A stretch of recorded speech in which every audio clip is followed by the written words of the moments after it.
What would happen if you built a refuge for a persecuted people in a place where another people already lived? The Jewish connection with the land of Israel goes back roughly twice as long as the history of Christianity, 3 times as long as the history of Islam. In the next few minutes, you'll learn why this moral quandary is at the root of the struggle between Israelis and Palestinians.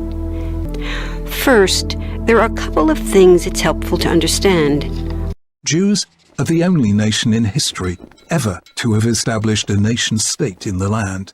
Many Jews fled harsh persecution in anti-Semitic Europe, especially the Nazi Holocaust. Zionists encouraged massive immigration to historic Palestine, at that time a British colony, where Jews had an age-old connection. The only nation never to have lacked a presence there. And where small Jewish communities had long existed among larger groups of indigenous peoples. But when the UN offered the Jewish immigrants the majority of the land for a new state called Israel, there could have been a Palestinian state in 1947 with the United Nations vote for partition. For the indigenous Palestinians who lived there, it was a massive destruction of life. They rejected the UN's partition plan, and several Arab states invaded the new state of Israel. There could have been a Palestinian state in 1948 when the modern state of Israel was born. Israel said yes, offering land in exchange for peace, but the Palestinian leadership said no.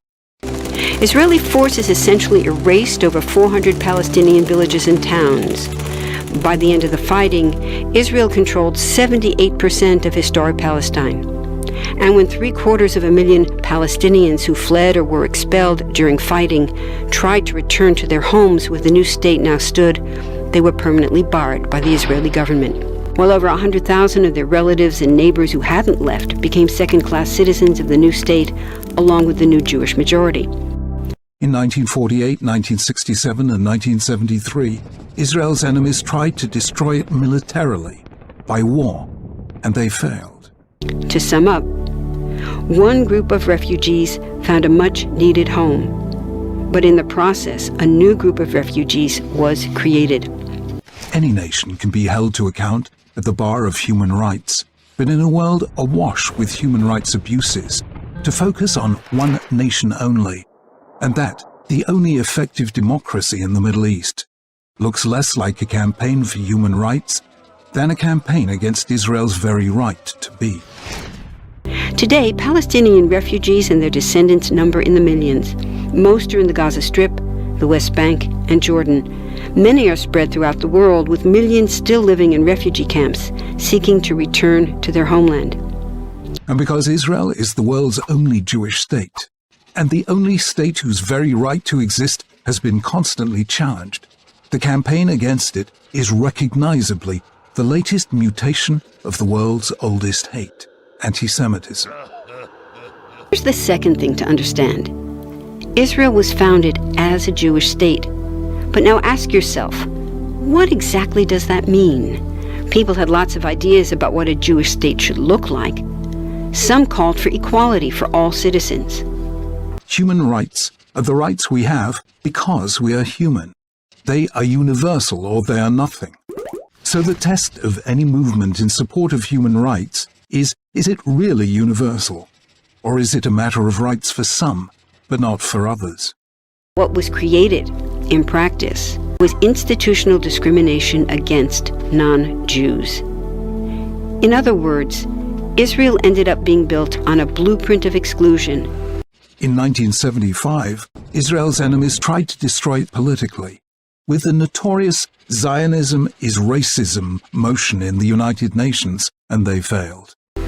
The Israeli government wants maximum land and resources for Jews, but not the Palestinians living there. That's why, inside Israel, Jews get special privileges, including rights to land and housing, that are denied to the Palestinian citizens, who make up 20% of Israel's population. The Boycott, Divestment and Sanctions campaign against Israel is dangerously wrong, because beneath the surface, it's an attempt to delegitimize Israel as a prelude to its elimination. That's also part of why Israel has never defined its borders. In fact, they still hold on to land, the West Bank, and Gaza that they conquered in the war in 1967. There could have been a Palestinian state in 1967 after the Six-Day War. Israel said yes, offering land in exchange for peace. But the Palestinian leadership said no. Since then, Israel has built Jewish settlements throughout the occupied West Bank, building Jewish-only cities and supplying them with infrastructure like roads and army camps, schools, and even a college. BDS was based on a vicious lie that Israel is a colonial presence in the Middle East. It's nothing of the kind. Military occupations are meant to be temporary, but after 40-plus years, this one looks permanent and entirely unjust. I support the right of Palestinians to a state of their own, and the right of Palestinian children to a future of dignity and hope. But the BDS campaign will achieve neither of these things. In the West Bank, Israeli Jewish settlers and Palestinians live on the same land, but must live under two completely separate and unequal systems of Israeli law.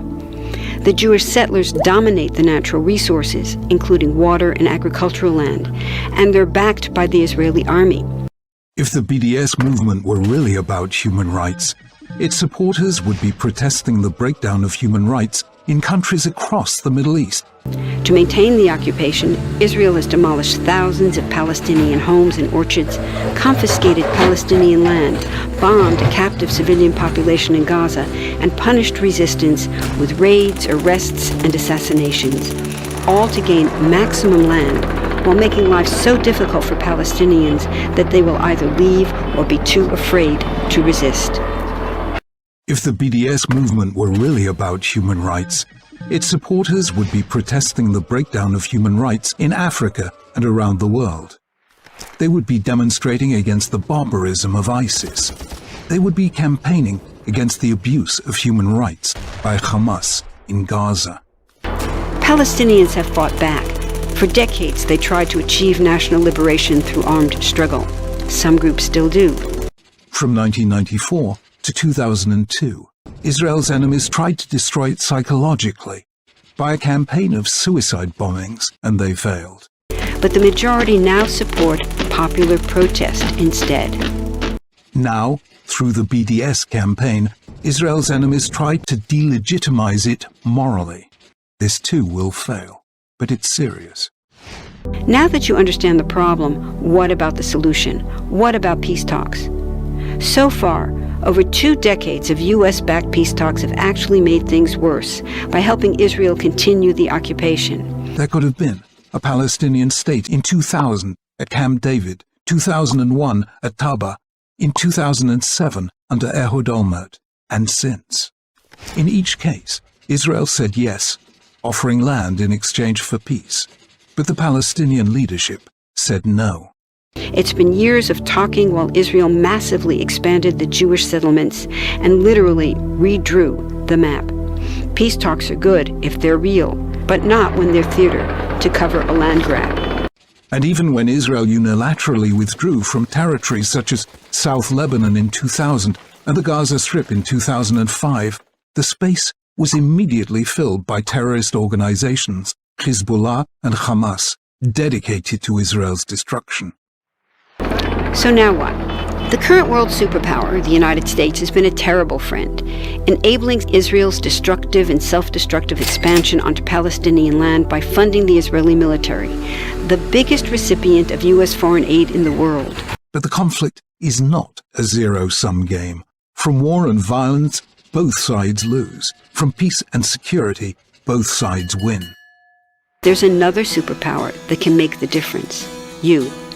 There's a movement with hundreds of thousands of people just like you across the world, including Palestinians and Israelis, protesting, educating, divesting, and boycotting.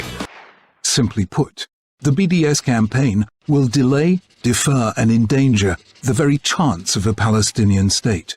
All to bring nonviolent international pressure on Israel to stop violating human rights of Palestinians. When people seek to end a conflict by focusing on only one party to that conflict, they don't end it, they perpetuate it. Throughout history, Where governments have failed to push for justice, people just like you, like us, have taken the lead and won. Now it's the Palestinians' turn for freedom and justice.